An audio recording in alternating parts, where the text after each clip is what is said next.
trabajador no el trabajador no adquirió la patología fuera de su hogar. Por eso menciono que no es un agente biológico exclusivo del centro de trabajo. Y en eso consiste la dificultad de calificarlo como enfermedad de trabajo. El médico de medicina del trabajo debe pues, hacer una investigación casi de detective para determinar que el virus que adquirió el trabajador y que reclama como enfermedad de trabajo está en el centro de trabajo.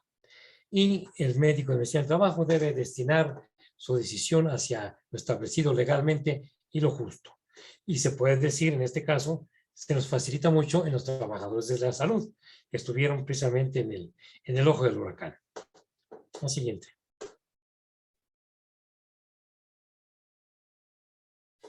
¿No me puedes quitar esto, Toño? Tú, con la mano, con el dedo. ¿Así? No sé, a ver, inténtalo. Bueno, la siguiente, por favor. Está. Dos ejemplos de lo anterior. El infarto del miocardio tuvo mucha dificultad para determinar que fuera un accidente, enfermedad del trabajo.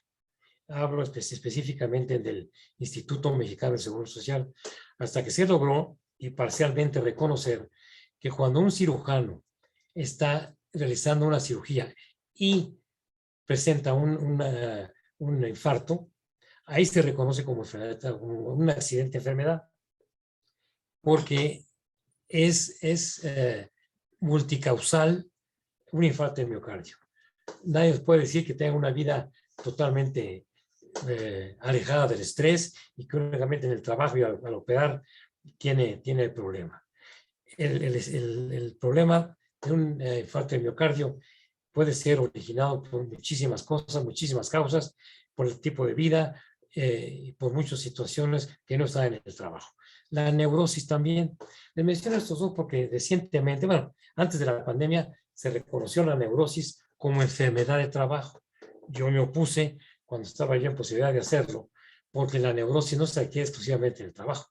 El origen de esta es totalmente creíble que fuera del trabajo. O sea, el modo de la vida, las carencias económicas, en fin, muchísimas situaciones que están fuera del trabajo. Pero en fin, se determinó que fuera la neurosis una enfermedad de trabajo. Y lo mismo sucedería o podría suceder con el COVID-19. Tanto el ISSSTE, por ejemplo, me contacté con un compañero y establece una serie de requisitos para que se reclame como enfermedad de trabajo y las secuelas se valoran 2 años después. Si las presenta, en base a eso, determinan una incapacidad parcial permanente. Antes no, son 2 años. Entonces, sí, realmente lo más importante yo quisiera resaltar es la dificultad para calificar el COVID-19 como enfermedad de trabajo. Así, creo que es la última, mi querido Toño. Sí. Bien, muchísimas gracias por su atención y cualquier duda o cualquier comentario, estoy a la orden. Muchísimas gracias.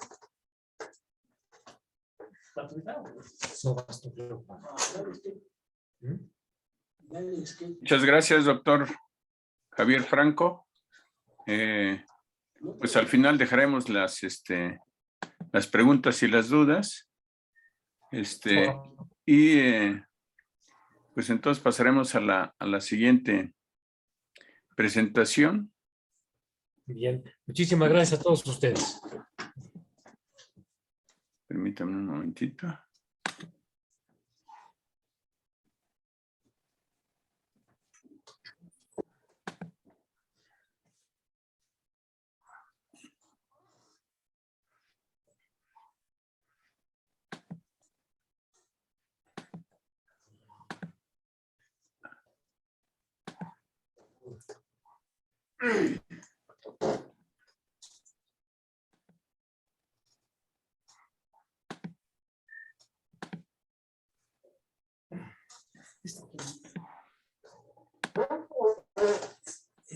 ¿Sabes quién es el físico? Las abrazadas. Adolfo, ¿no?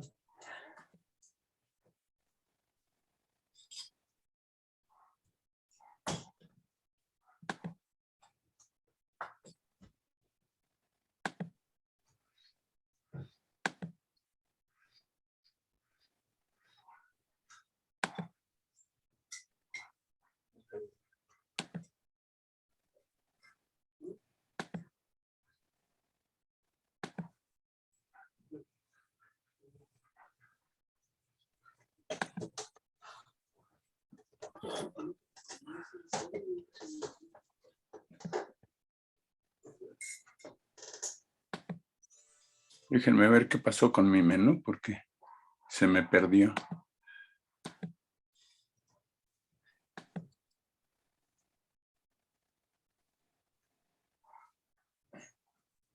Si no lo encuentras, puedo ir empezando, mi buen Toño.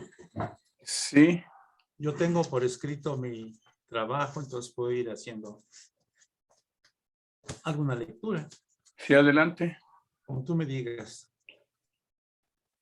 Sí, ¿Sí? puedes empezar. Gracias. Bueno, pues buenas noches a todos. Les agradezco su atención y bueno, yo soy Juan Carlos Mercado y me toca desarrollar el tema sobre la pandemia y las edades pediátricas. El tema, como ustedes ven, es bastante amplio, ya apareció entonces. Sí, ya El tema está. es bastante amplio y no nos alcanza el tiempo ni 10, 15 minutos para hacerlo. Entonces yo me decidí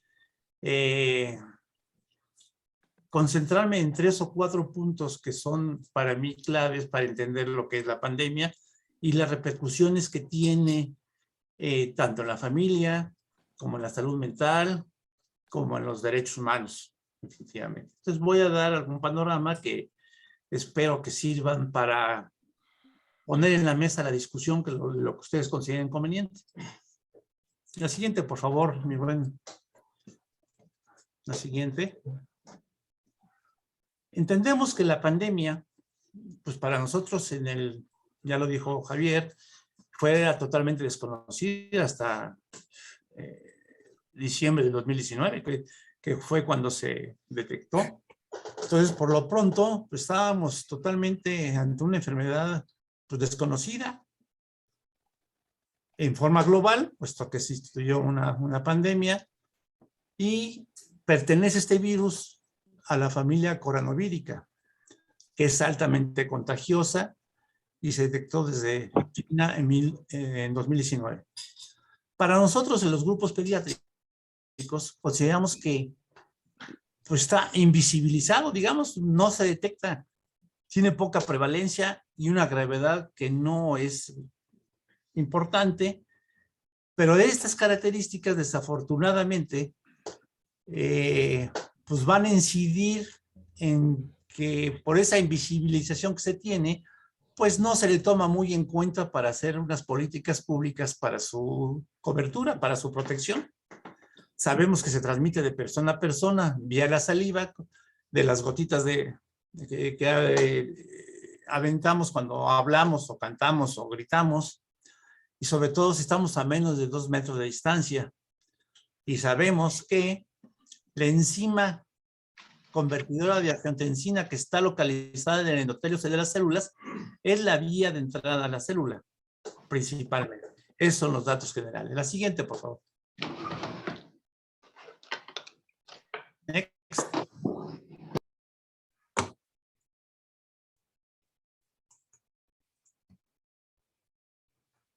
Menos del 2% de los casos pediátricos son confirmados globalmente.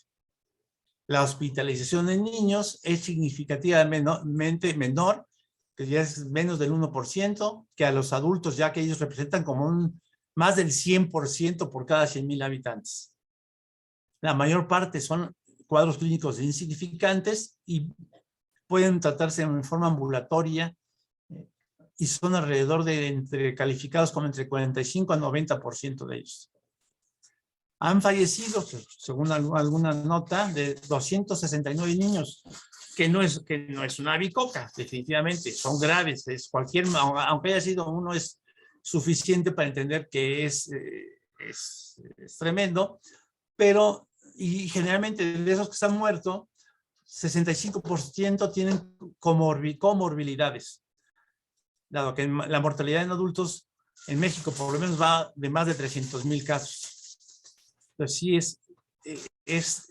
llama la atención porque se le da obviamente mayor atención a los pacientes de la tercera edad que a los niños, que a las edades pediátricas. La siguiente, por favor. El cuadro clínico es totalmente inespecífico. Con un cuadro de vías aéreas superiores es fiebre, tos, fatiga, cefalea, rinorrea, mialgias, anosmia, puede tener disnea, dolor abdominal y trastornos del tubo digestivo como diarrea, vómitos, puede haber dolor en tórax y generalmente hay una desaturación del oxígeno en sangre.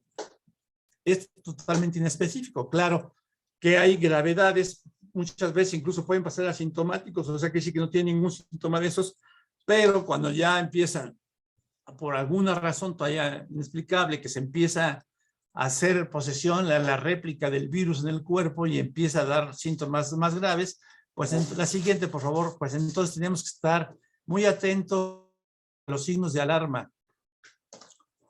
El tratamiento, los signos de alarma vendrían siendo, pues, la disnea, la cianosis, los signos de insuficiencia respiratoria marcados, la persistencia de la saturación de oxígeno a menos de 90%. Pueden llegar a bajar bastante y eso implica la gravedad de ello.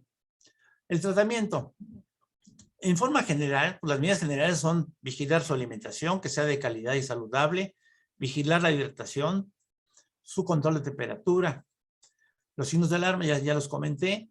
Y a nivel hospitalario, los que llegan a internarse, pues es evidente que el tratamiento se basa en oxígeno, sedarlos, apoyo ventilatorio y hemodinámico si es necesario. Hay que dar una hidratación y equilibrio metabólico. Y de los medicamentos que se usan, lo más trillado son pues, el paracetamol, a veces los esteroides, pueden llevar los anticoagulantes, antiinflamatorios, y únicamente en infecciones mixtas se dan antibióticos. De no haber esto, y las inmunoglobulinas son muy útiles en eso. Hay otros medicamentos que no son del uso común, son muchos de experimentación y algunos que han ido siendo utilitarios, pues se han ido incluyendo en el armamentario. En los medicamentos, por ejemplo, que recuerdo yo, el Redesivir es un medicamento que ya está aprobado, según tengo entendido, por FDA, para apoyos, para tratamientos de casos graves, exclusivamente. La siguiente, por favor.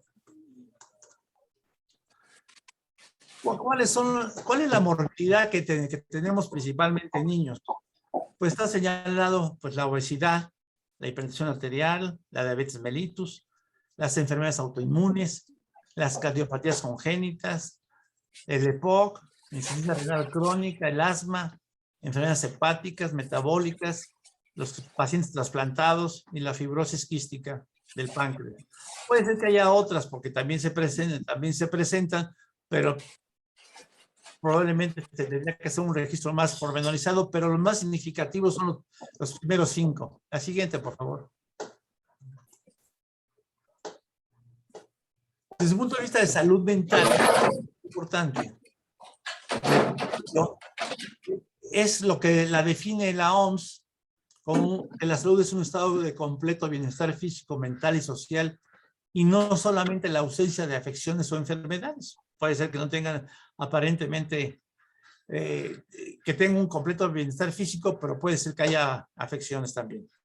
Es algo más que la ausencia de trastornos mentales. Es un enfoque integral. Se dice que si no hay salud, no hay salud mental. Intervienen en ella múltiples factores biológicos, medioambientales y socioeconómicos. Hay que establecer por eso mismo, en forma integral, estrategias de promoción, protección y restablecimiento de la misma salud mental. La siguiente.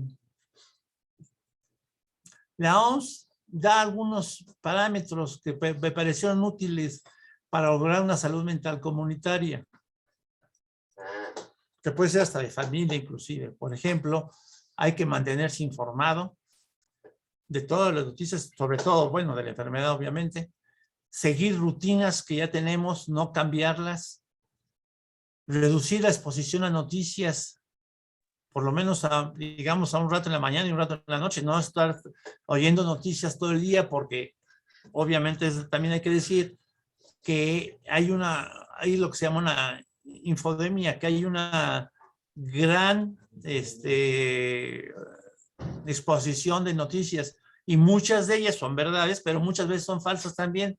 Entonces hay que tener la agudeza, la sensibilidad para saber cuáles pueden ser unas u otras. El contacto social es importante. no hay que dejarlo de lado. Hay que estar con la gente, con la familia. Hay que evitar, obviamente, el alcohol y las drogas. Controlar el tiempo de pantalla, que estemos en internet, de la computación, sobre todo con los hijos. Eso es muy importante porque pues hay riesgos inherentes de programas inaceptables para edades pediátricas. Y si no estamos al pendiente, pues entonces ellos hacen uso, incluso a lo mejor hasta sin querer, pero no se trata de eso, hay que protegerlos. No hay que abusar de los videojuegos en ese sentido, hay que utilizar adecuadamente las redes sociales, hay que tener una disposición de ayudar a los demás y a apoyar sobre todo al personal sanitario que está trabajando. La siguiente, por favor, Toño.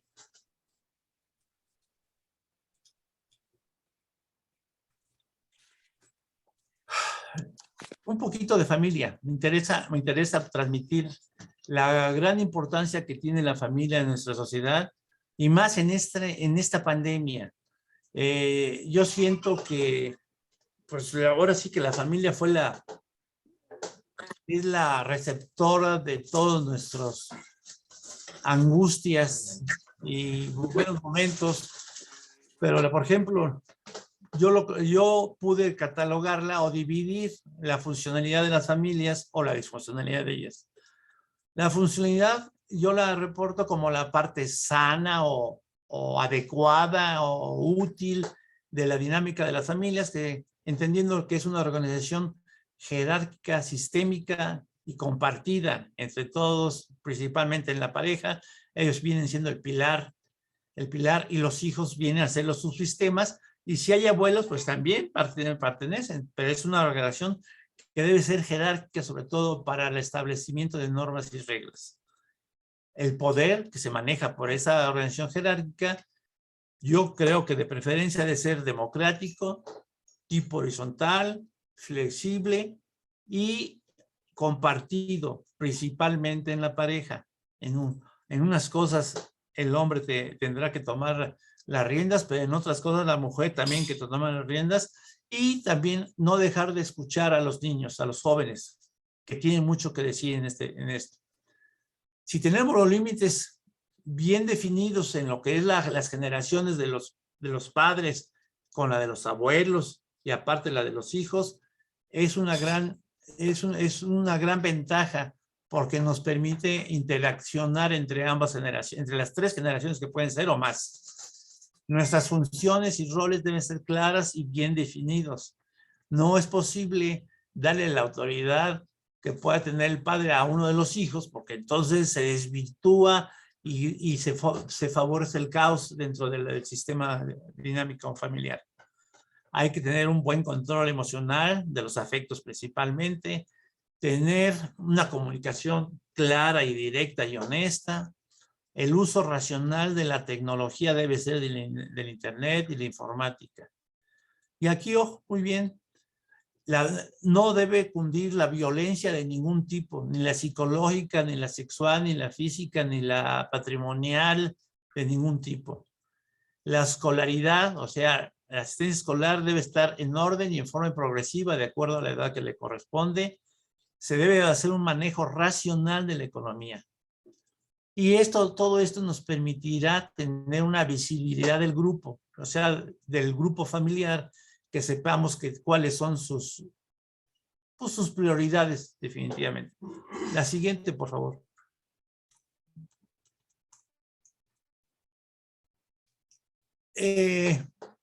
Aquí agregamos, por ejemplo, dentro de la casuística anterior, de la transparencia anterior, está hablar de funcionalidad cuando hay una cercanía emocional entre los padres y los hijos, cuando se puede dar la intimidad entre ellos, la intimidad física, la intimidad psicológica de poder compartir experiencias, compartir emociones, compartir pues todo de lo que somos.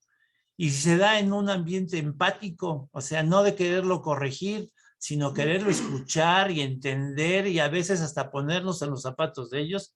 Eso da muchas ventajas y da mucha cercanía a la gente. Obviamente, la responsabilidad Es de todos y de cada quien, de lo que haga, de lo que diga y de lo que piense. La honestidad en los sentimientos, el respeto que tengamos por el otro, los compromisos de responsabilidades que hagamos en la familia y con el grupo, y da muestras de cariño y amor.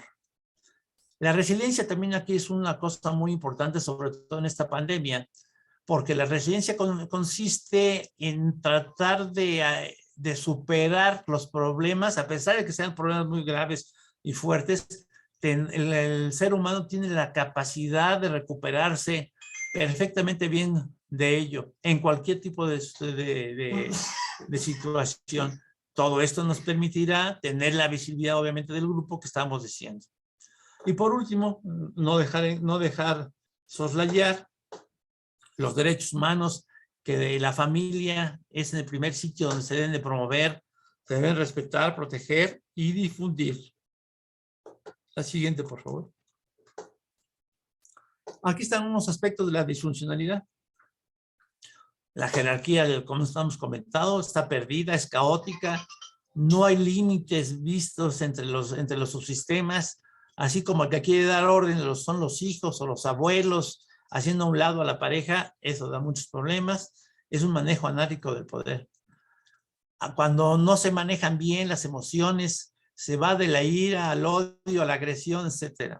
La comunicación también se distorsiona. Tenemos el ejemplo tan típico que nos dan los psicólogos del teléfono descompuesto, que empieza por un lado diciendo algo claro y termina diciendo otras cosas totalmente diferentes. Y muchas veces le damos al chivo expiatorio toda la culpa de la que se llama el bote de basura de ahí de la familia. Él es el culpable de todo. Muchos ya ni lo cuestionamos, sino él sabe que es el culpable y se lo decimos. Eso es patología. Una escolaridad deficiente. Esta crisis que tenemos en la pandemia, además de ser una crisis de salud pública, es una crisis también de las escuelas. Es unas escuelas que desafortunadamente la deserción, el poco rendimiento, el analfabetismo se va a incrementar, la mala tecnología, o más bien la tecnología insuficiente para cubrir todos los hogares o todas las situaciones, pues nos va a dar desafortunadamente un hándicap a la baja a tiempo futuro, ¿eh? Y una de las cosas más importantes que incluso se puede documentar en el informe periodístico, por ejemplo, la violencia.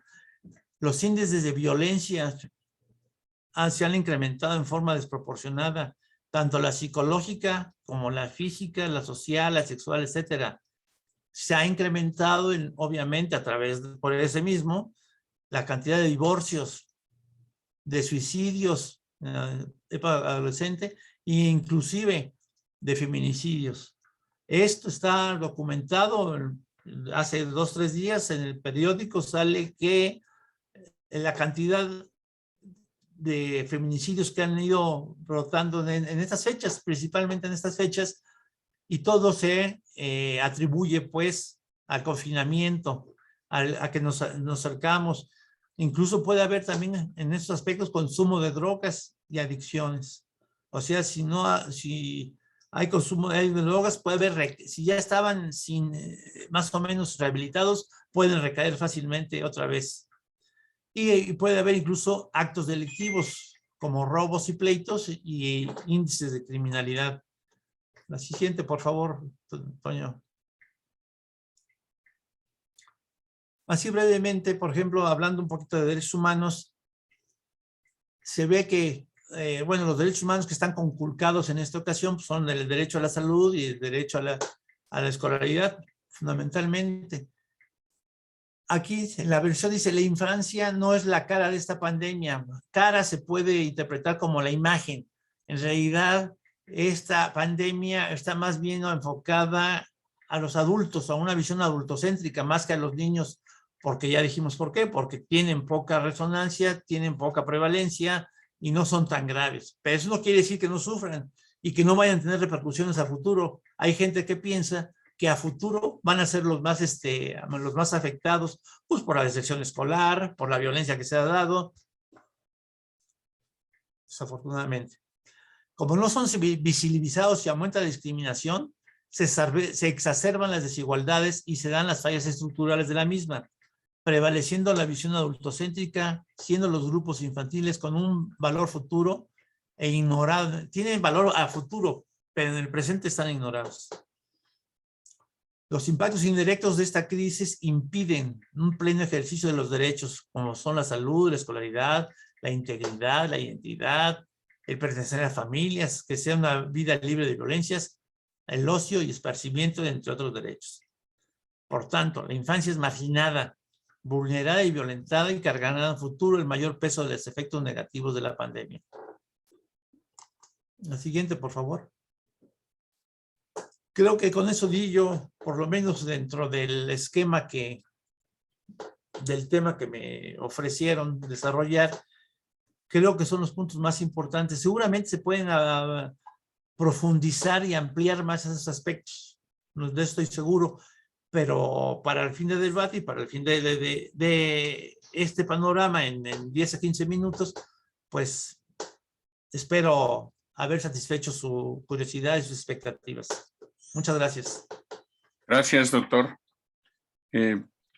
Bueno, a continuación tenemos otro aspecto que pues, llamó la atención y que nosotros nos hacíamos las preguntas: ¿qué pasó con la fe? ¿Qué pasó con la religión?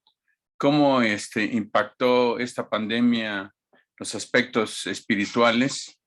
Y para eso, pues le pediremos a nuestro compañero, que es doctor en medicina, también médico cirujano por la UNAM, y pues doctor en teología, que como él lo dice en su biografía de nuestro libro, cambió del blanco al negro y siguió el camino religioso que nos cuentan los compañeros desde que era estudiante de medicina, estaba marcada su vocación. Y pues él obviamente tiene amplia experiencia en el aspecto médico y también en el aspecto, y sobre todo en el aspecto religioso, y él nos va a hablar de precisamente del impacto de la pandemia, cómo influyó en la religión, y pues estamos en manos de él. Adelante, Rubén.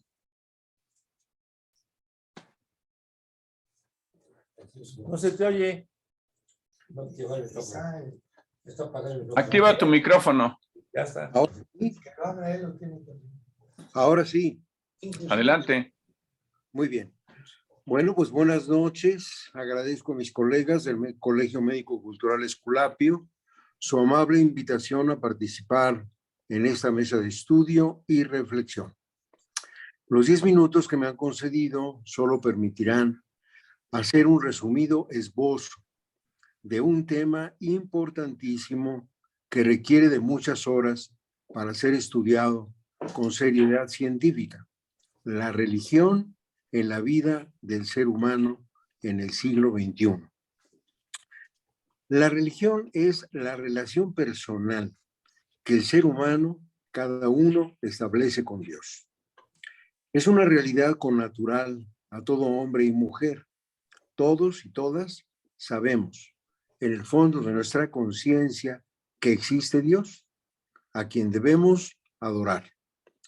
Lo de menos es el nombre que le demos: Santísima Trinidad, Padre Nuestro, Jesucristo, Espíritu Santo, Yahvé, Elohim o Alá.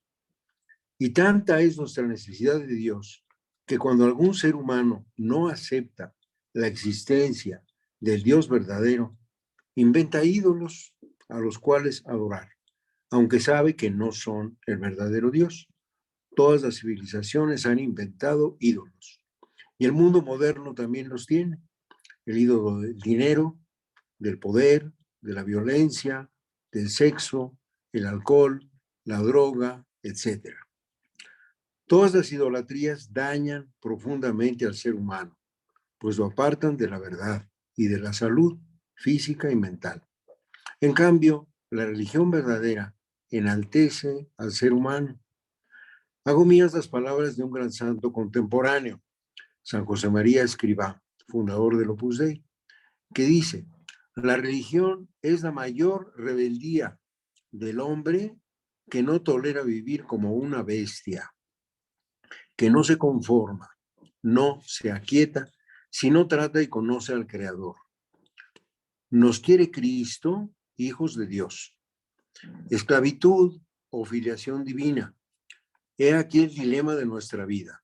O hijos de Dios o esclavos de nuestra soberbia, de nuestra sensualidad, de nuestro egoísmo angustioso en el que tantas almas parecen debatirse. Existen miles de religiones en el mundo y seguirán apareciendo nuevas, pues como el ser humano es libre y su modo de relacionarse con Dios es personal, esa relación admite infinitas variedades. Pero al mismo tiempo hay 5 religiones principales en la historia de la humanidad. La más antigua es el hinduismo, que aparece hacia el año 3000 a.C. La segunda, el judaísmo, 2000 años antes de Cristo. La tercera, el budismo, siglo VI antes de Cristo. La cuarta es el cristianismo, aparecido hace 2000 años. Y la quinta, el islamismo, en el siglo VII después de Cristo. Todas las religiones tienen mucho de verdad, pues llevan a adorar al único Dios verdadero. Y por tanto, todas merecen mucho respeto. Pero al estudiarlas con detenimiento, se descubre que una de ellas tiene una serie de características que la hacen superior a las demás, el cristianismo. Por esta razón, y porque esta es la religión más común en nuestro país, en estos minutos me voy a limitar a hablar de las consecuencias que la pandemia del COVID-19 ha tenido en el cristianismo en México. El cristianismo fue fundado por Jesucristo hace poco menos de 2000 años. Una de sus principales características es que en esta religión lo más importante no es realizar una serie de ritos que muchas veces pueden terminar en la superstición, sino identificarnos cada uno por amor con el mismo Jesucristo. Y para ello es necesario conocerlo cada día más, enamorarse limpiamente de él y esforzarse por pensar como él, amar como él, trabajar como él, descansar como él, vivir en familia como él vivió, querer a los demás como él los quiere. Y para que esa identificación con Cristo se haga posible, es necesaria la gracia divina que entra en nuestras almas a través del encuentro personal con Jesucristo. Ante esta verdad fundamental, saltan a la vista las consecuencias negativas que ha tenido la pandemia al obstaculizar el encuentro personal con Jesucristo. Voy a mencionar 3 consecuencias negativas y 3 positivas. Negativas. El Papa y los obispos, uniéndose a las medidas sanitarias señaladas por las autoridades civiles, mandaron que se suspendieran las reuniones multitudinarias. Indudablemente fue una respuesta adecuada de buenos ciudadanos que deseamos vivamente contribuir al bien común. Pero eso trajo consigo una seria dificultad para unirnos a Jesucristo, especialmente en 3 momentos que considero principales. 1, la asistencia a la Santa Misa, que es el principal encuentro personal con Dios y por tanto el centro y la raíz, la fuente y la cima de la vida cristiana. Además, es la mejor ocasión para una gozosa convivencia familiar y social. Segunda consecuencia negativa. La pandemia obstaculizó la asistencia a los otros sacramentos, que son también encuentros personalísimos con Dios y la fuente principal de la gracia divina, el bautismo, la confirmación, la Sagrada Comunión, la confesión, la unción de los enfermos y el matrimonio. Y en tercero, también obstaculizó la pandemia la asistencia a otros encuentros personales con Jesús, como son las clases de formación cristiana, los retiros espirituales y las peregrinaciones a los santuarios, incluso a la Basílica de Guadalupe. Como es obvio, estas limitaciones han dañado considerablemente la auténtica vida cristiana y en algunos casos han llevado a creer que basta con ver misas por internet o hacer comuniones espirituales. Sin duda que el realizar esas acciones con devoción ayuda al alma, pero nunca podrán suplir al encuentro personal con Jesucristo. Esas son brevemente las principales consecuencias negativas. Y paso ahora a las positivas. Por otra parte, ha habido también numerosas consecuencias positivas, pues Dios siempre saca bienes de los males y de los grandes males saca grandes bienes. El cristianismo es una religión esencialmente positiva. Asegura que Dios nos ama a todos los seres humanos, sin condiciones, por encima de todas nuestras debilidades y miserias. El cristianismo radical ha ayudado ya a 80 generaciones de cristianos a lo largo de 20 siglos a superar toda clase de persecuciones, de crisis sociales, económicas, políticas y sanitarias. Entre estas últimas, los cristianos han superado cientos de epidemias y algunas pandemias universales. Por ejemplo, en la Nueva España se sufrieron epidemias cada 4 años en promedio durante todo el siglo XVI, XVII, XVIII y principios del XIX. Una de las más graves fue en la segunda mitad del siglo XVIII, en que murieron más de 70,000 personas solo en la Ciudad de México, que en aquel entonces era muy pequeña.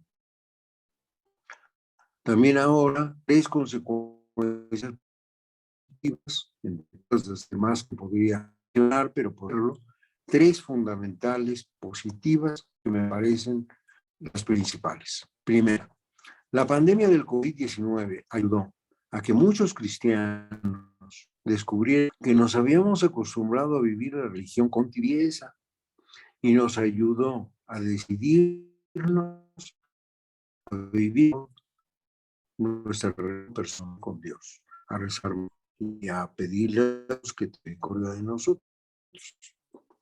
La consecuencia positiva, nos ayudando mucho la indiscutible importancia de la ciencia.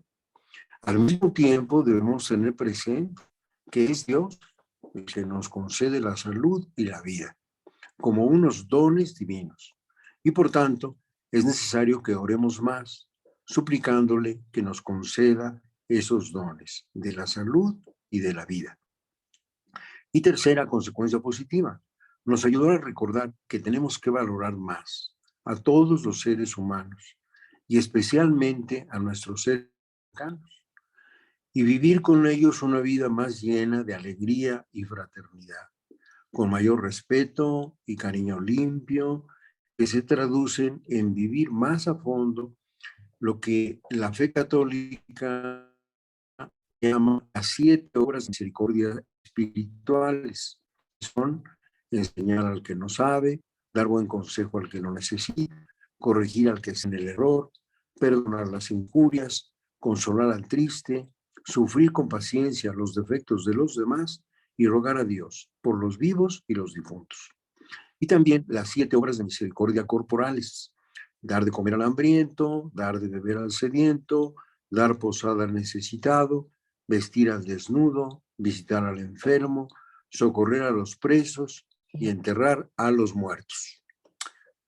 Lo que he recordado hasta aquí apenas incoa la necesidad de vivir más a fondo nuestra relación personal con Jesucristo, de revivir el sentido religioso que todos los seres humanos tenemos y que lamentablemente a veces en el ambiente universitario, en el ambiente científico, se llega a perder o a diluir sin que haya razón para ello, porque también hay grandes científicos con una profunda vida espiritual que viven una religión muy seriamente.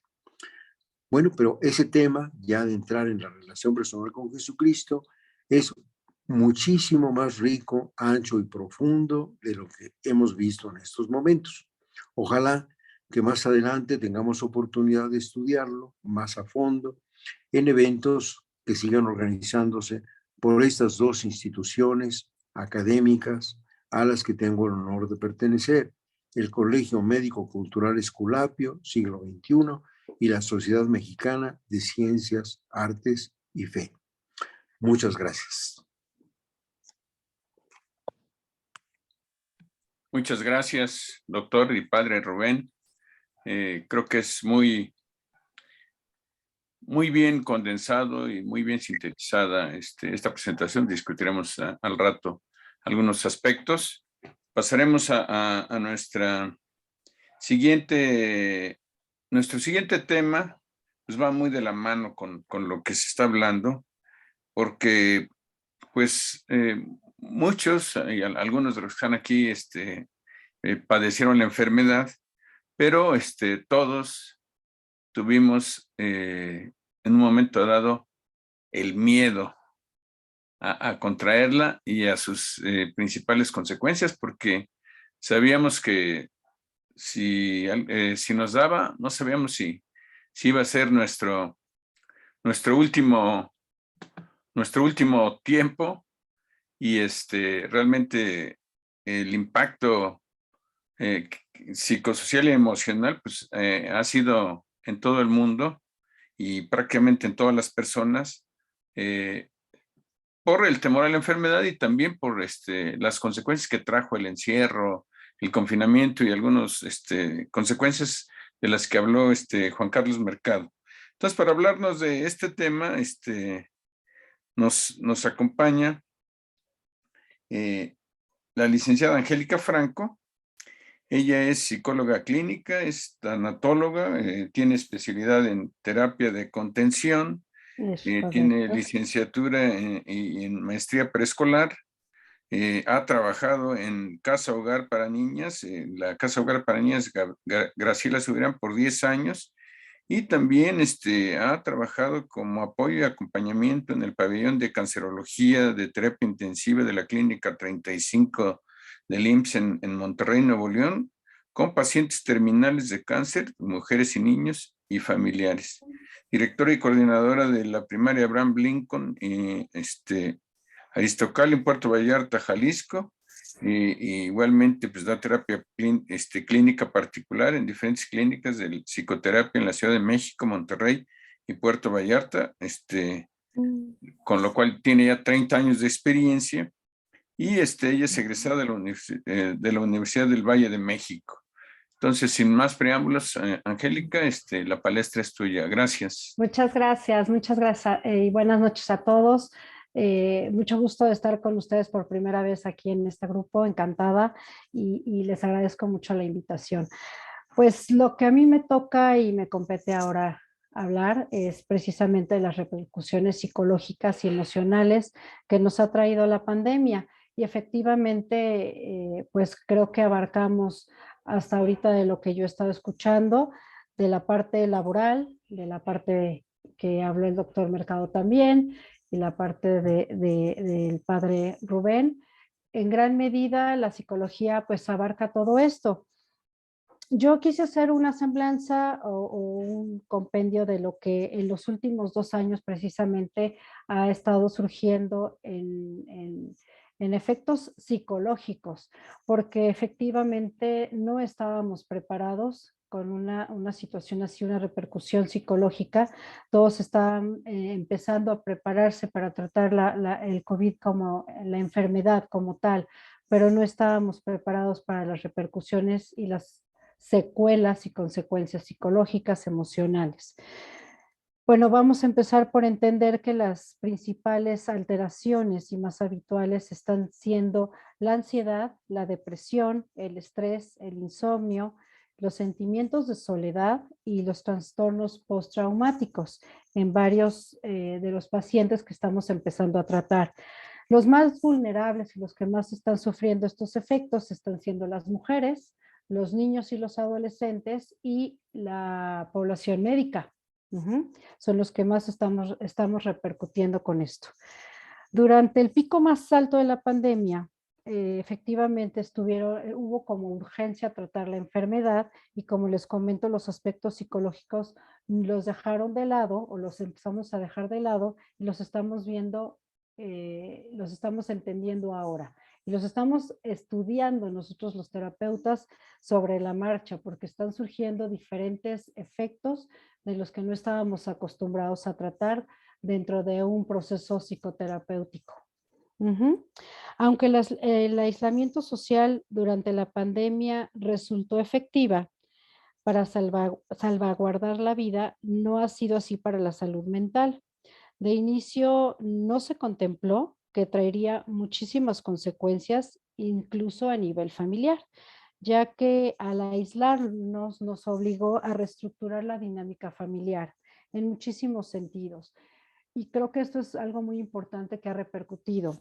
¿De qué forma? A consulta están llegando situaciones en donde al habernos obligado al encierro, las familias se vieron obligadas también a convivir lo que no habíamos estado haciendo durante muchos años por el ritmo de vida que teníamos. Entonces nos estábamos encontrando nuevamente con la pareja y con los hijos y entre hermanos también y nos estábamos obligando a interactuar, a comunicarnos cuando eventualmente lo hacíamos únicamente por las tardes y las noches o los fines de semana, perdidos entre amigos y familiares.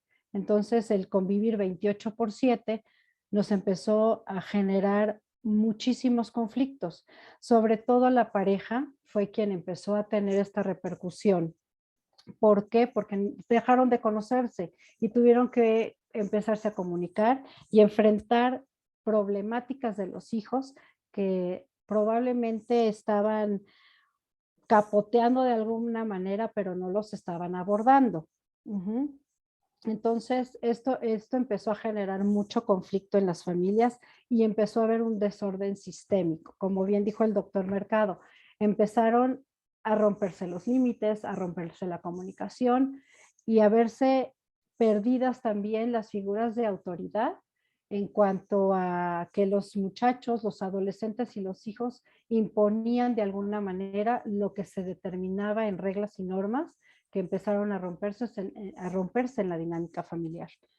Una de las causas que desafortunadamente se están detectando dentro de la familia ha sido, pues sorpresivamente, aunque ha sido un secreto a voces, pero sorprendentemente, pues que al encierro se empezaron a generar mucho enojo y mucho pues dolor, resentimiento y tristeza porque había parejas que tenían pues parejas clandestinas, ¿sí? Fuera del matrimonio. Y al verse encerrados, se vieron obligados a abandonar a esta pareja fuera del matrimonio y empezaron a ver repercusiones entre las parejas en casa.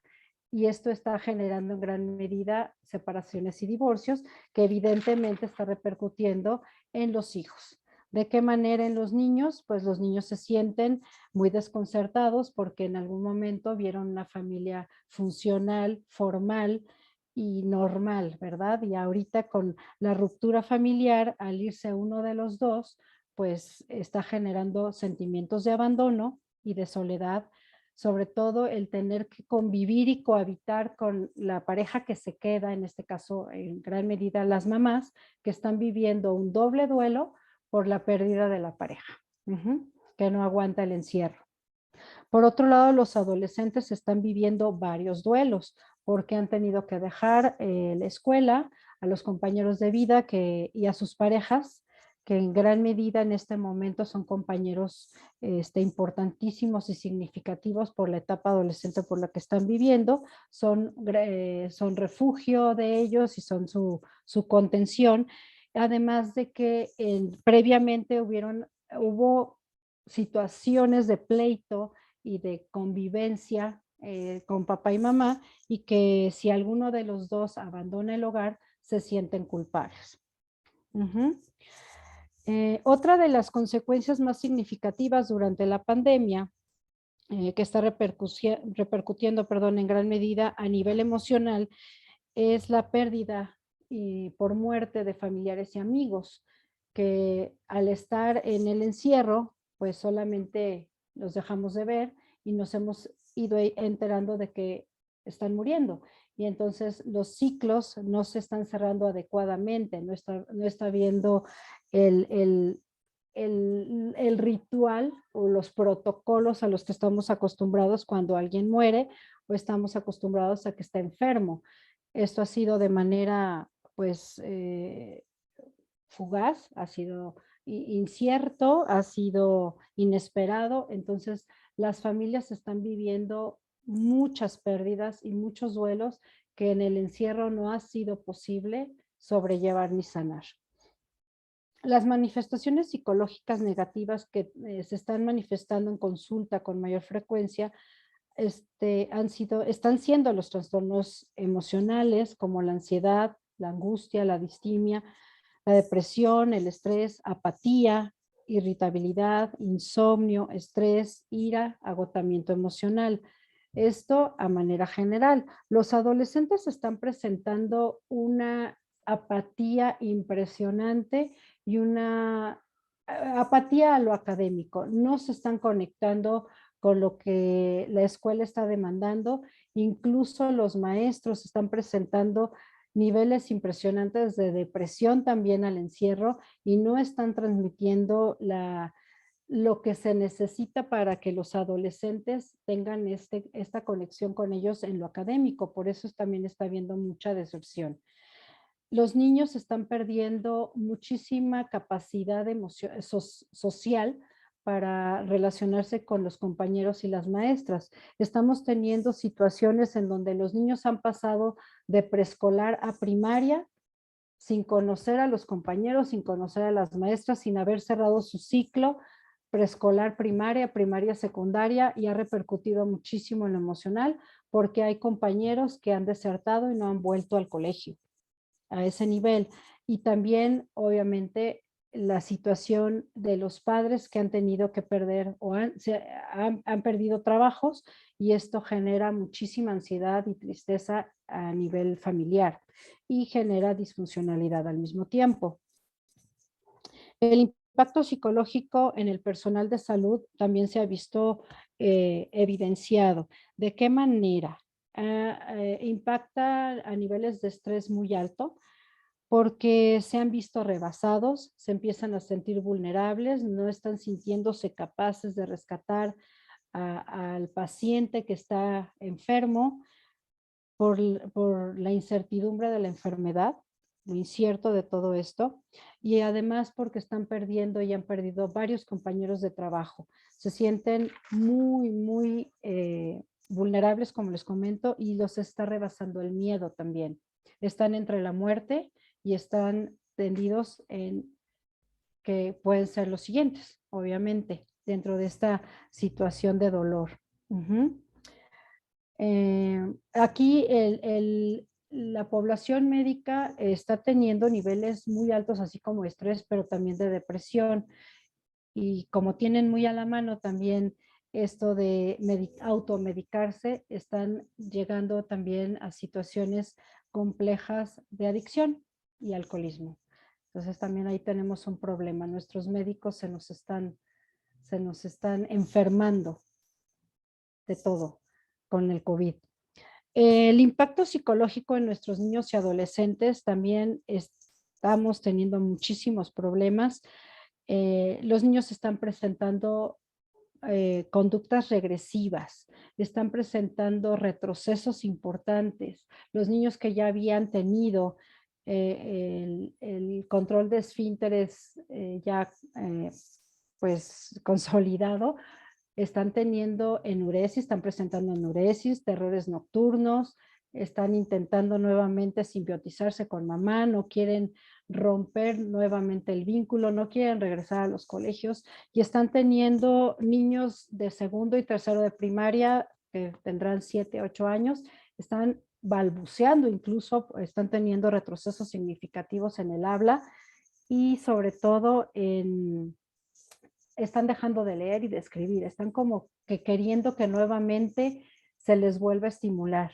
Hubo una situación ahí de estancamiento y retroceso en desarrollo muy importante en los niños. Y todo tiene que ver mucho con el miedo. También han estado muy cerca de la muerte.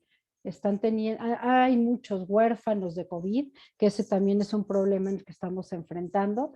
Niños que no los puede tener la abuela ni el abuelo porque también están confinados.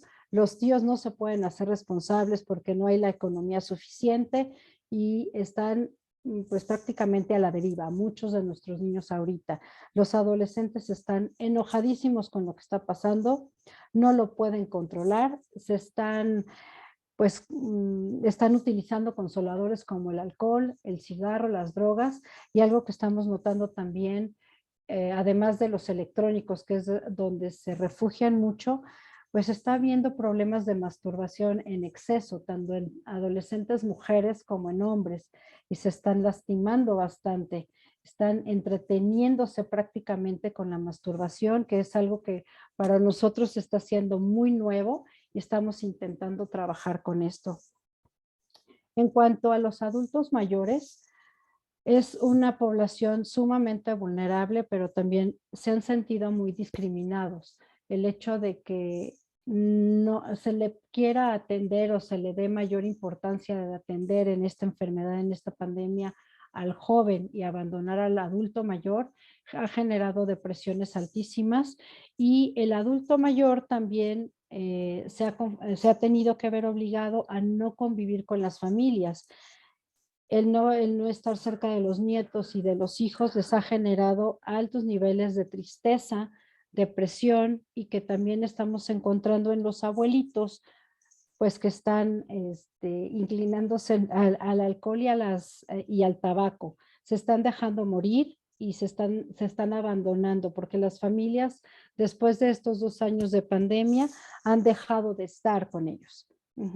Desafortunadamente también el sistema familiar se ha degenerado y han abandonado a muchos familiares. Y estos son pues, los abuelitos. Bueno, de la misma manera, los adultos mayores están somatizando y se están exacerbando algunas enfermedades o se están detonando otras que en su momento no tenían. Y el impacto emocional pues es bastante significativo. Aquí tenemos un problema con el adulto mayor. El adulto mayor se resiste a tener un proceso psicoterapéutico por educación, formación, cultura, lo que sea. Desafortunadamente son muy pocos los que aceptan un apoyo terapéutico. Por lo tanto, la familia es la que tiene que sostener estos apoyos emocionales y son pocas las familias que sí lo hacen y lo abordan. Otro de los indicadores reconocidos como consecuencias psicológicas de la pandemia deben ser tratadas oportunamente y deben buscarse en la medida de lo posible el reinsertarse a la sociedad. Hay personas que se están confinando voluntariamente porque estamos hablando de una coronofobia. Ya la estamos contemplando, ya hay una coronofobia en donde las personas están evitando el contacto social a todo nivel y no están queriendo convivir con esto por el miedo al contagio y a morir. Entonces ya estamos teniendo 2 que 3 por ahí situaciones de coronofobia. Hay otros temas que vamos a tener que enfrentar en su momento. El riesgo a desarrollar depresiones y ansiedad va a ser alto índice. Las conductas obsesivas compulsivas, porque nos estamos habituando demasiado a lavarnos, a tener todo impecablemente limpio, al gel antibacterial. Todo esto está despertando en varias personas de conductas obsesivo-compulsivas. El miedo a todo tipo de contagio y la muerte está surgiendo en gran medida y también tenemos que estar preparados para el manejo tanto físico como psicológico y emocional de los bebés que están naciendo en pandemia. No sabemos cuáles vayan a ser las repercusiones ni de la vacuna que recibieron las madres en el embarazo y también los efectos secundarios de lo que la mamá durante el embarazo vivió después de una pérdida probablemente de una misma enfermedad que vivieron tal vez el COVID embarazadas, no sabemos cuáles van a ser las repercusiones o las secuelas y consecuencias de estos niños a futuro. Entonces creo que vamos a estar preparándonos en el área pues de los psicólogos y los psicoterapeutas, porque creo que vienen situaciones muy complejas, así como incierta fue la enfermedad, va a ser toda esta repercusión emocional, psicológica y de tipo personal, porque nuestros niños sí van a tener una repercusión importante, nuestros bebés van a tener una repercusión importante, y bueno, el adolescente pues va a llegar a ser adulto y no sabemos de qué manera y estaremos al pendiente de este manejo en cuanto al enojo, resentimiento y frustración, porque muchos están desertando, no están haciendo lo que quieren ni sus proyectos de vida se están llevando a cabo. Y esto genera y va a provocar adultos, van a ser adultos muy frustrados y muy enojados. Entonces, estamos trabajando de verdad al día a día con lo que se nos está presentando en consulta. Y bueno, como les decía, el tema este de la coronofobia que acaban de bautizar de alguna manera, pues es el miedo de relacionarse con otras personas, de salir, es un aislamiento voluntario ya patológico que está afectando negativamente las habilidades sociales y pues no está,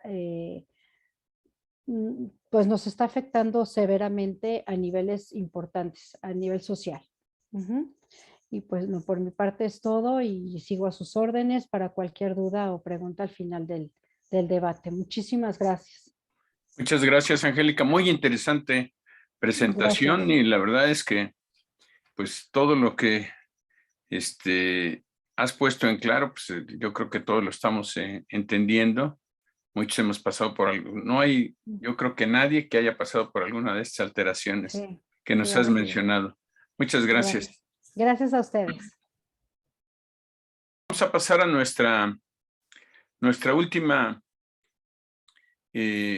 presentación, que se refiere precisamente a cómo se ha manejado esta pandemia, a cómo se ha gestionado, qué cosas se han hecho bien, qué cosas se han hecho mal, qué se pudo haber mejorado, en fin, y para esto nos acompaña nuestro compañero, el doctor Víctor Fortuño Córdoba, quien pues va a abordar el tema precisamente del manejo de la pandemia para todos nosotros. Entonces, Víctor, adelante.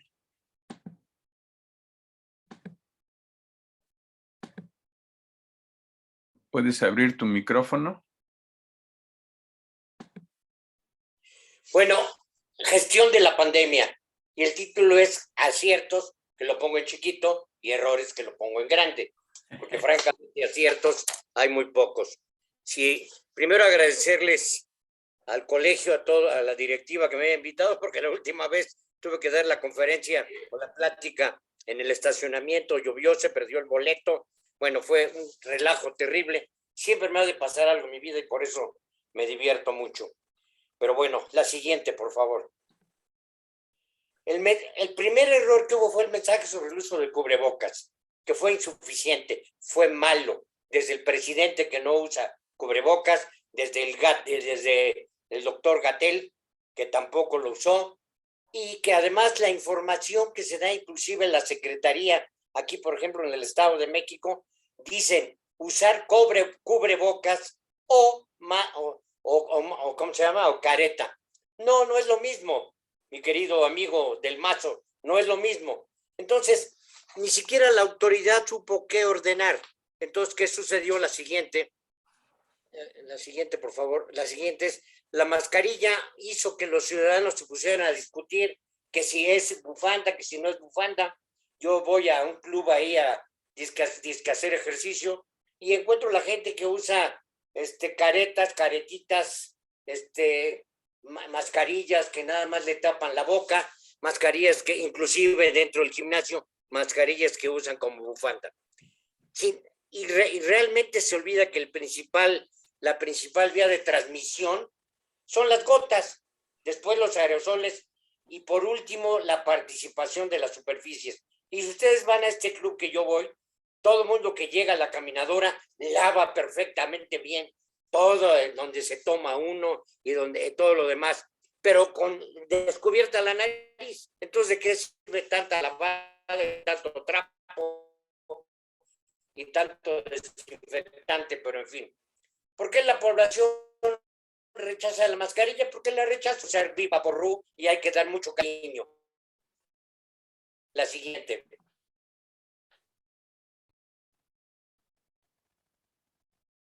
Ay, mi conexión a internet es inestable. Bueno, prueba siguiente, por favor. Siguiente. ¿Cómo confirmar el diagnóstico? En el 2020, en México se hacía 0.4 pruebas por cada 1,000 habitantes. Los integrantes de la OCDE hacían 23 por 1,000.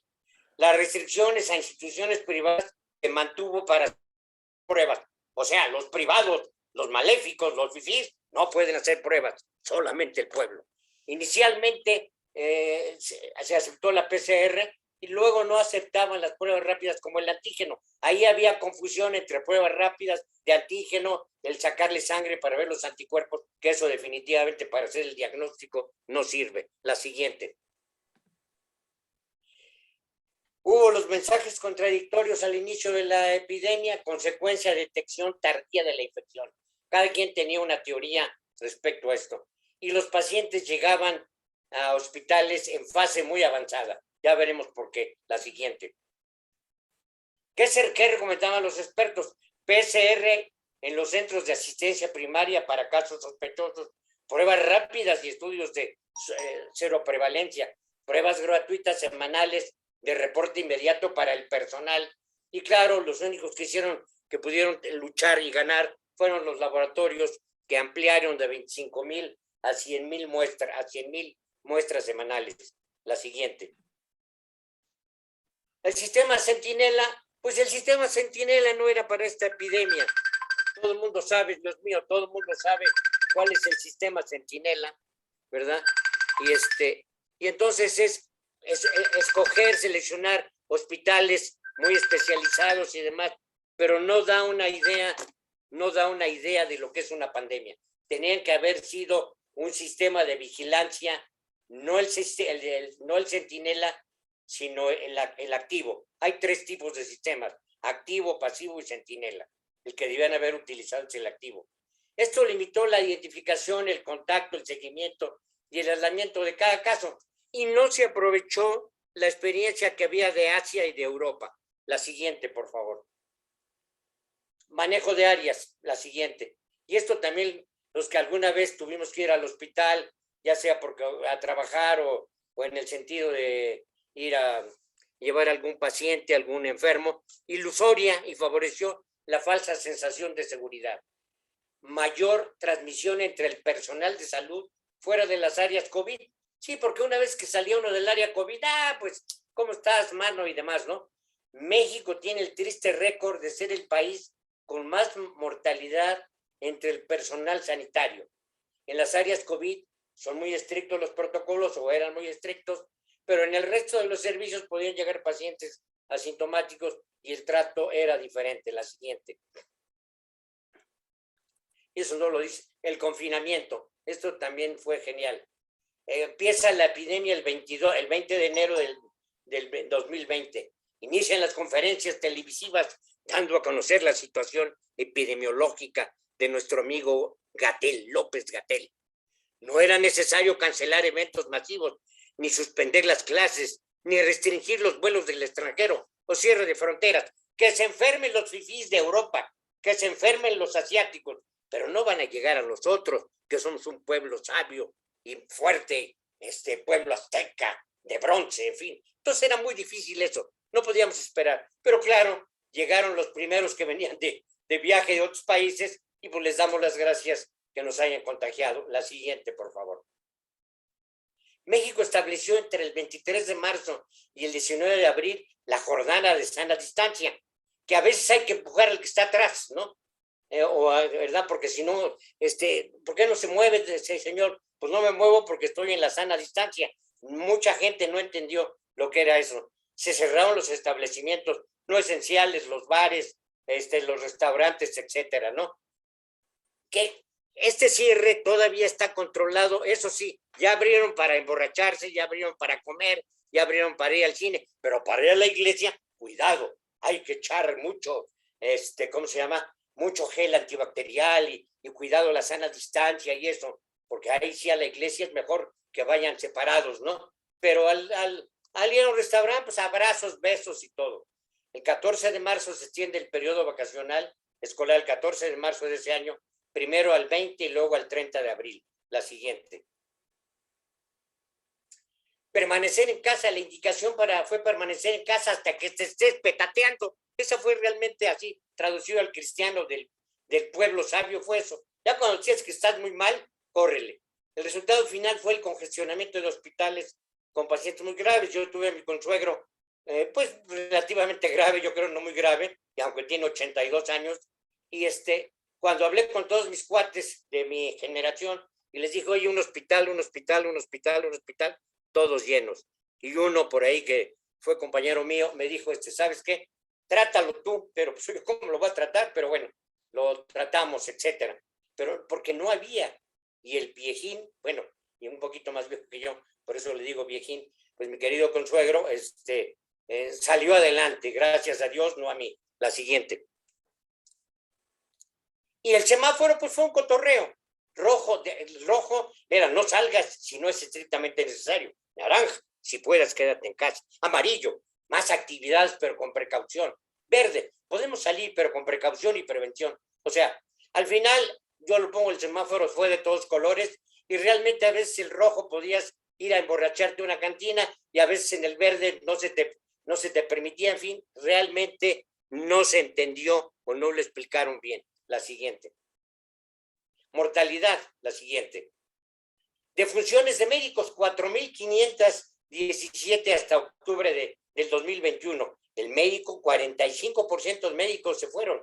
Otros trabajadores de la salud, 31. Enfermeras, 19. Dentistas, 3%. Y laboratoristas, 2%. Vean la gran cantidad de médicos que fallecieron. Y tengo algunos conocidos que mejor huyeron, Dijeron pandemia y adiós. Y ya no regresaron ni siquiera a trabajar. La siguiente. Eso se salvaron de morir. Ahí está una gráfica, bueno, que los hospitales donde mayor mortalidad hubo, o las instituciones, fue el Seguro Social, luego todos los hospitales estatales, luego el ISSSTE, la Secretaría de Salud, Pemex, CEMAR, y los privados, pues ahí la mortalidad fue mucho menor que en el Seguro Social y en el estatal. Pero claro, ahorita explicaremos un poco por qué Sedena, pues también porque ahí están los militares, y entonces el coronavirus se ponía firme y se retiraba rápidamente. La siguiente. Más del 58% de los decesos no pasaron por un hospital. Pues no, es que había que, ya cuando te sientes muy grave, entonces corre al hospital. Ya cuando llames al cura y llames a toda la familia para decirles la herencia está con tal abogado, entonces ya corre al hospital. Pues no, ya no era necesario correr a ningún hospital. La mortalidad en los centros hospitalarios también desde luego fue muy alta, como ya vimos. Personal sin conocimiento ni experiencia para tratar COVID. No aprovechamos la experiencia de Asia y de Europa. La siguiente. Total, nosotros somos un pueblo fuerte y la raza de cobre. Bueno, primero los pobres. Esto me encanta, esta frase de nuestro señor amado presidente.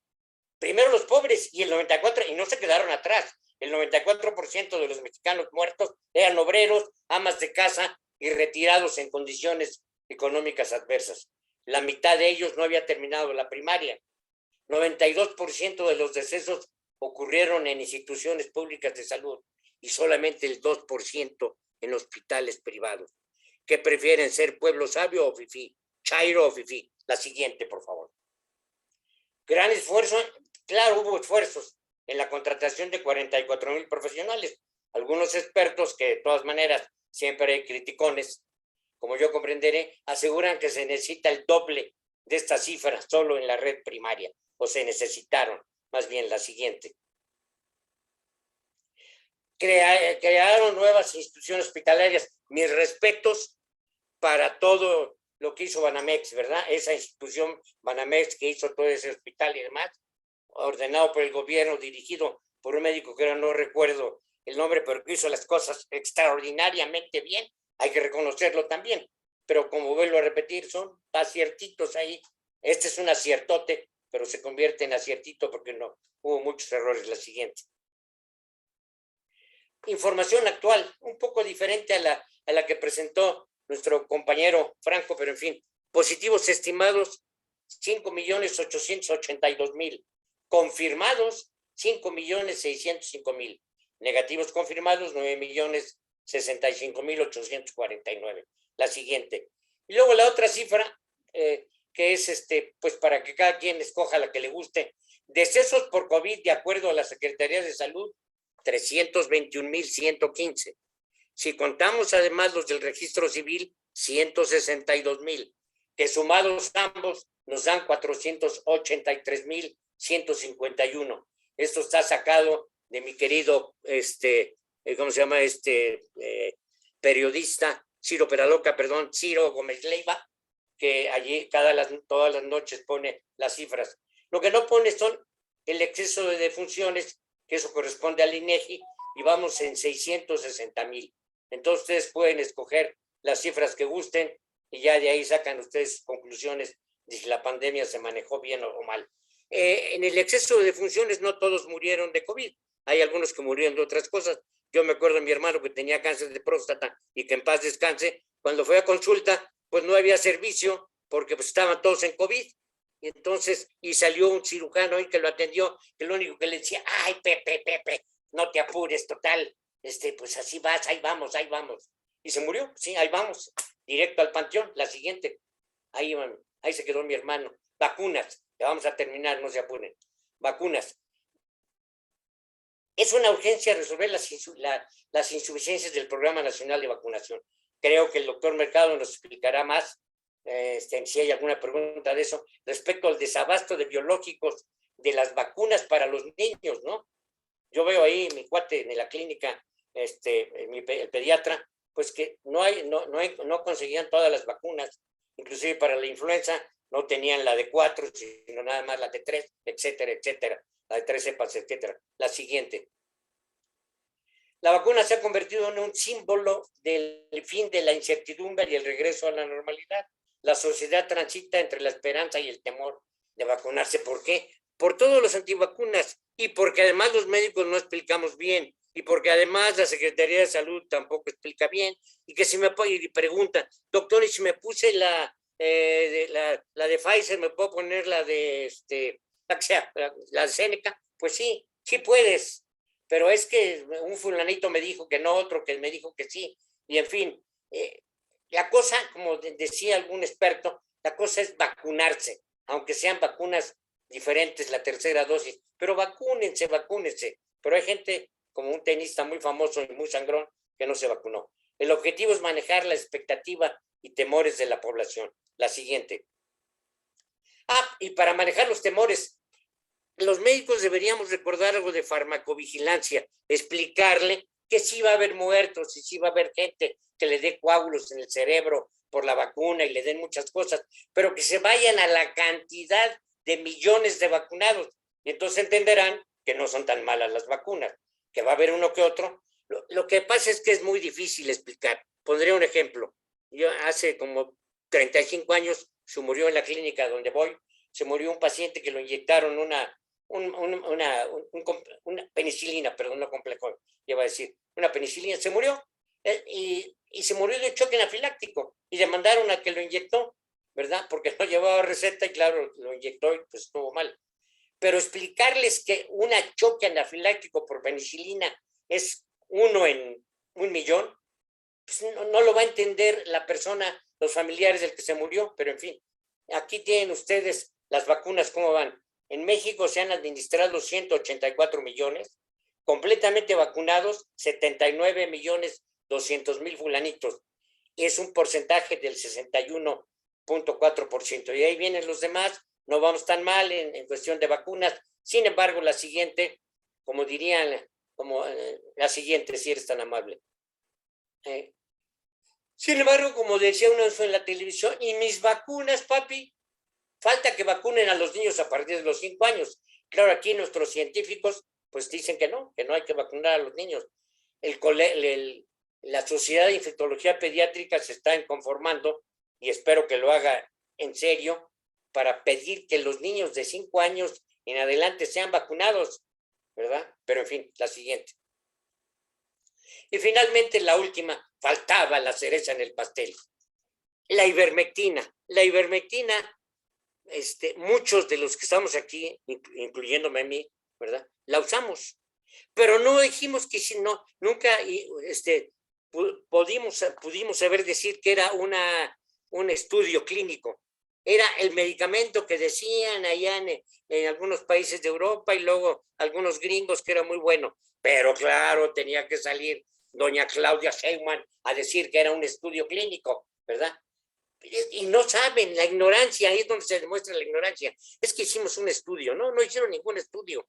No se puede decir de un estudio. Se necesita una serie de elementos que no voy a repetir, no voy a mencionar en este momento, para decir que este es un estudio clínico. Ellos hasta lo publicaron, pues no, y algunos lo han politizado. No, es que la ivermectina era lo único que había. Sí, lo único que había, pero no vas a decir que es un estudio clínico. Le vas a decir al paciente, este es el medicamento que por el momento se está usando y demás, pero no que te vamos a meter en un estudio. Y si así lo quisieron haber hecho, era el consentimiento informado y otra serie de normas. Lamentablemente, pues no lo hicieron así. En fin, pues muchas gracias, muy amables por haberme escuchado.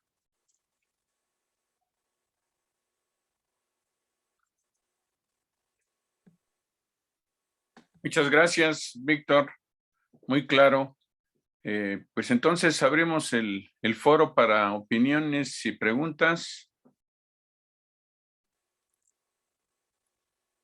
¿Alguien que inicie? Bueno, mientras piensan, quiero hacer algunas puntualizaciones.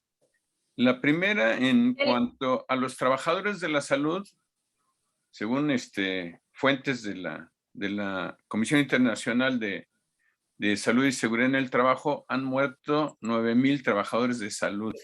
15,000, perdón, de los cuales, como bien decía Víctor, más de 2,000 fueron en México, incluidos médicos, enfermeras, paramédicos, camilleros, incluso personal de limpieza que pues tenían alto contacto.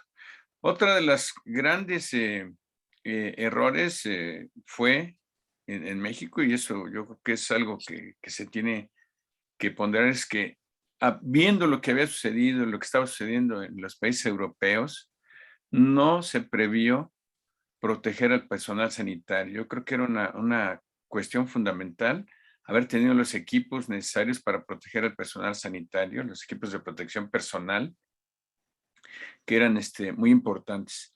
Otro, pues eso sí fue por desconocimiento, fue que el papel de los asintomáticos, ya que había personas que, pues antes le llamábamos que tenían inmunidad natural, personas que pues por los aerosoles estaban platicando ahí, esparciendo grandes cantidades de virus y contagiando a un grupo importante de personas. Entonces, de ahí que muchas gente pues, se reunía en grupos, decía, no, pues nadie está enfermo aquí, no, pues ahí estaban felizmente reuniéndose y contagiando a una gran cantidad de gente, y muchos de ellos, pues que desafortunadamente murieron. El otro aspecto que se mencionaba es que pues a los niños no les pasaba nada, que pues, realmente era una enfermedad que les iba a dar a los viejos. Y cuando empezamos a ver personas de 30 y tantos años que se contagiaban y se complicaban rápidamente, también fue una cuestión terrible. La otra es que una vez que pasó la primera ola, pues ya todo el mundo pensaba que ya se podía salir. La segunda ola fue terrible. Recuerdo que en México desde que empezó hasta noviembre de 2020 llevamos 100,000 muertos, y de noviembre de 2020 a marzo de 2021 ya llevamos 200,000, o sea que en unos cuantos meses la segunda ola fue brutal, y pues nos pegó muy fuerte. Otro aspecto importante fue que de alguna manera ya se mencionó, es que pues la infraestructura, tanto los recursos materiales, humanos y técnicos eran insuficientes para poder atender esta pandemia. La gran cantidad de personas en la informalidad que no pudieron confinarse. Entonces, y obviamente, pues otras cosas que ya se mencionaron. Entonces, pues seguimos con ¿quién levantó la mano? ¿Selhet? Sí, Guillermina Estrada, Adelante, doctor. adelante. Muchas gracias. Sí, mire, yo tengo una preocupación muy grande acerca de las vacunas de los niños. Ya decía el doctor que los niños en esta pandemia han sido invisibles por muchas razones. Y me parece a mí que la cuestión de las vacunas también, pues han resultado invisibles porque simplemente dicen los encargados de salud o el gobernante o quien sea, los niños no se vacunan y la verdad, yo no he visto que, pues como una respuesta, pues de nadie, pues como que todo mundo se queda muy tranquilo. Yo no sé si tendríamos que hacer algo o tendría que haber un movimiento o yo qué sé para que se vacune a los niños, porque además dicen que no les pasa nada, ya están en la escuela, etcétera, etcétera, pero tampoco la pandemia se va a detener si hay un montón de niños, que deben ser alrededor de unos 20 o 30 millones, que no están vacunados, pues tampoco así la pandemia se puede contener. La pregunta es si ustedes saben o conocen algún movimiento importante entre médicos o entre al personal de salud o algo que pueda impactar para que a los niños se les vacune. ¿Alguien quiere contestar eso?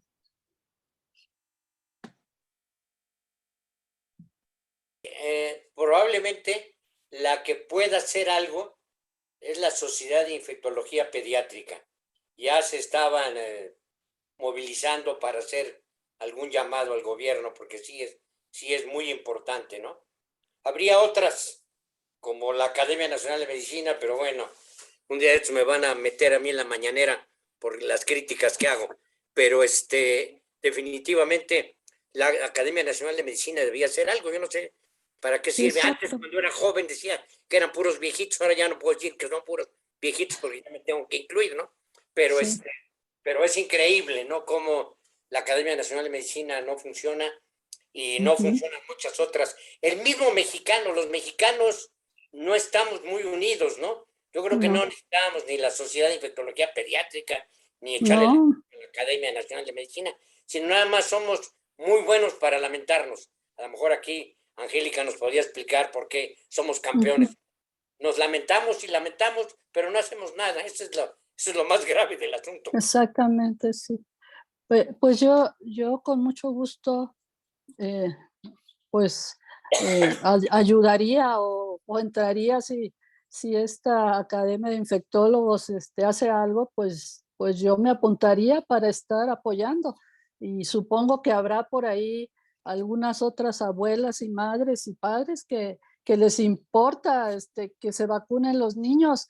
De verdad pues sí es muy impactante que no hay eco en la sociedad acerca de esto y los niños están sin vacunas. O sea, es increíble. Gracias, doctor. Sí, Quiero como, opinar. como decía Juan Carlos hace rato, como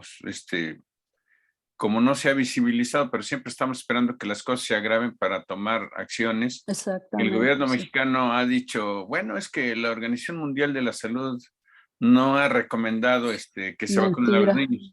Y esto es Mentira. no porque la Organización Mundial de la Salud no quiera, sino porque ahorita hay tanta escasez de vacunas a nivel mundial. Hay países que todavía tienen muy baja tasa de vacunación, que evidentemente pues tienen que darle preferencia a la población más vulnerable. Pero bueno, Juan Carlos, adelante. Mira, yo creo que es cuestión de tiempo. Yo creo que uno de los grandes adelantos que ha dado esta pandemia desde el punto de vista médico es haber elaborado vacunas.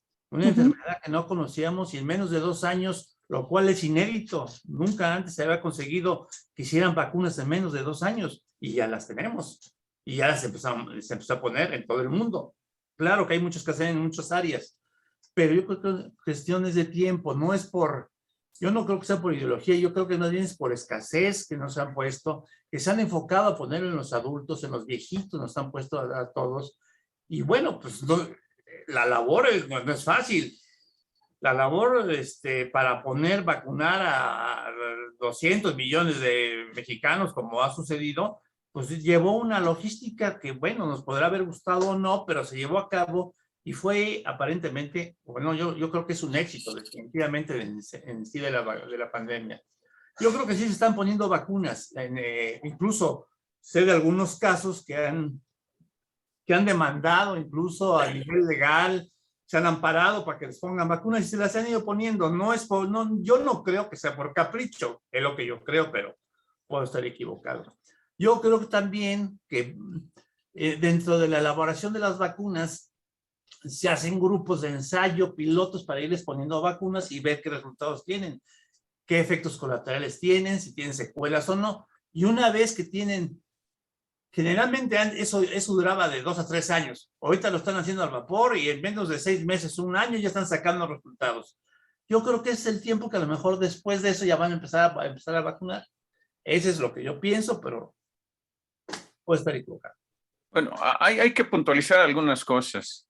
Sí, ver. efectivamente, las vacunas se desarrollaron muy rápido, pero estos ensayos del tipo de vacuna de la Pfizer, de la AstraZeneca, ya tenían 10 años en desarrollo. Claro, se aceleró, pero no es algo que se sacó así, maravillosamente. O sea, se le había invertido mucho tiempo y dinero y afortunadamente se pudieron sacar las vacunas. Por otro lado, yo creo que sí, en México, de las cosas que se hicieron bien fue que rápidamente se consiguió la vacuna. En lo personal, a mí me tocó la vacuna en el mes de febrero de 2021, cuando empezaron a vacunar en Estados Unidos en noviembre del 2020. O sea, relativamente nos tocó rápido y creo que sí es de las cosas que se han hecho bien. Ahora, las vacunas ya están totalmente probadas para de mayores de 5 años. En Estados Unidos están autorizadas por el CDC y se están aplicando también en Canadá. Y incluso la combinación de la estrategia de Canadá para las vacunas fue, ellos dijeron, pues hay tantas vacunas, le ponemos la primera dosis a todos los que alcancen, de la que sea. Y ellos combinaron las 3 vacunas, la AstraZeneca, la Pfizer y la ¿cuál es la otra?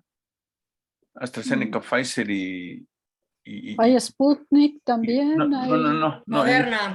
Y la Moderna, sí, fueron las 3 que pusieron ahí combinadas. Entonces, la vacuna sí está aprobada ya en niños. Desde luego también es una cuestión de disponibilidad, y creo que en costos ahí sí no debería escatimarse, ¿no? Lo que cueste, eso sí se debe aplicar. Sí. Sí, pues de hecho, México ha sido un país muy exitoso en los programas de vacunación. Ahorita falta, decía el doctor que había el 67% de personas vacunadas, pues falta el 33%, claro, pues ahí están los niños, ¿no? Es un porcentaje alto el que falta de vacunar en México. Y México siempre había sido un país muy exitoso en la cuestión de vacunas. Éramos todo un ejemplo. Había un Sí. sistema nacional de vacunación y sin embargo llegó el nuevo gobierno y todo lo echó a perder, porque lo Exactamente. importante es destruir nada más. Es lo que les encanta, destruir. Pero el sistema ya estaba. Exactamente, ya estaba. Sí. Que sea una exitosa la vacunación, yo creo que no ha sido tan exitosa. No. En lugar de haber seguido el sistema que ya estaba establecido, porque a mí me tocó hacer cola en el Campo Marte. O sea, Ujú. no hablo solamente por lo que se lee, sino por lo que uno vive. Y estuve en el Campo Marte 4 horas la primera ocasión. Un peloteo, cada quien tenía una teoría, los que estaban ahí, ¿cómo se llaman? Los siervos de la nación, dando una orientación. El iba uno con el siervo 1, decía una cosa, el siervo 2 otra, el siervo 3 otra, y al final un sacerdote, ¿cómo se llama? Bueno, ahorita iba a decir un sacerdote judío, pero no, se me fue el nombre. Me dijo, confiemos en Dios que nos van a vacunar. Yo dije, no, pues sí, confiamos. Y finalmente nos vacunaron, a pesar de que nos faltaban algunos papeles y a pesar de que no nos tocaba el Campo Marte. O sea que Dios Exacto. ayudó bastante, ¿verdad? Ya Sí. sea Jehová o el Dios de nosotros, pero de todas maneras entramos. Pero sí hay vacunas, ¿eh? Sí hay vacunas. Tienen guardados ahí. Las tienen guardadas. Ustedes, ahorita no tengo el dato, pero hay cantidad de dosis que están guardadas. No sé para qué, pero las están guardando. Sí. En fin, o sea, es increíble, ¿no? Que guarden Es vacunas. increíble. Así es, doctor, es increíble. ¿Alguna otra opinión? ¿Preguntas?